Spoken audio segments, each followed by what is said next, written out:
১০০ গ্রাম কাটাছাড়া পাঙ্গাস মাছে রয়েছে ৬৭৬ কিলোক্যালোরি খাদ্যশক্তি, ১৫ গ্রাম আমিষ, ১১ gram fat, ১৪ milligram calcium, ২৯ milligram magnesium, ১৩০ milligram phosphorus, ১.৮৫ মিলিগ্রাম জিঙ্কসহ বিভিন্ন পুষ্টি উপাদান।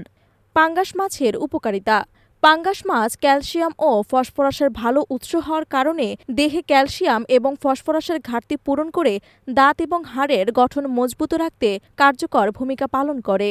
পাঙ্গাস মাছে ওমেগা-৩ ফ্যাটি অ্যাসিড, এপিও এবং ডিএইচএ পাওয়া যায়। এসব উপাদান স্মৃতিশক্তি ভালো রাখতে সাহায্য করে। স্মরণশক্তির সঙ্গে সম্পর্কিত বিভিন্ন বিষয় ঠিক রাখতেও এগুলো কার্যকর।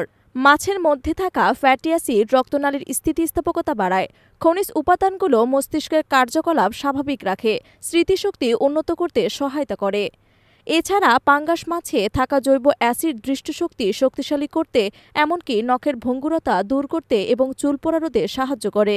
আমিষে ২০ ধরনের অ্যামাইনো অ্যাসিড থাকে। এর মধ্যে কিছু অত্যাবশ্যকীয়।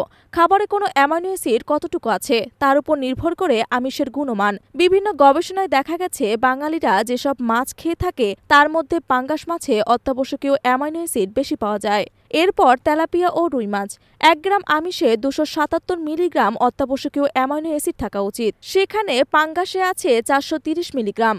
তাই পাঙ্গাস মাছ গ্রহণ করার মাধ্যমে দেহে আমিষের চাহিদা অনেকাংশে পূরণ করা সম্ভব। সাবধানতা।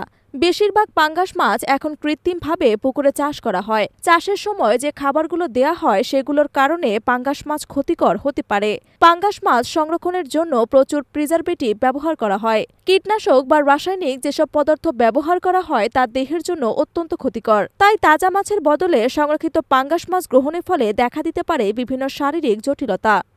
আবার পাঙ্গাস মাছে যেহেতু অতিরিক্ত তেল থাকে, সেজন্য অতিরিক্ত গ্রহণে রক্তের চর্বির পরিমাণ বেড়ে যেতে পারে বা দেখা দিতে পারে বিভিন্ন ধরনের জটিলতা। রান্নার পদ্ধতি স্বাস্থ্যসম্মত না হলে এই মাছ গ্রহণের ফলে শারীরিক সমস্যা দেখা দিতে পারে। তাই এ ব্যাপারে অবশ্যই প্রত্যেকের সতর্ক থাকতে হবে।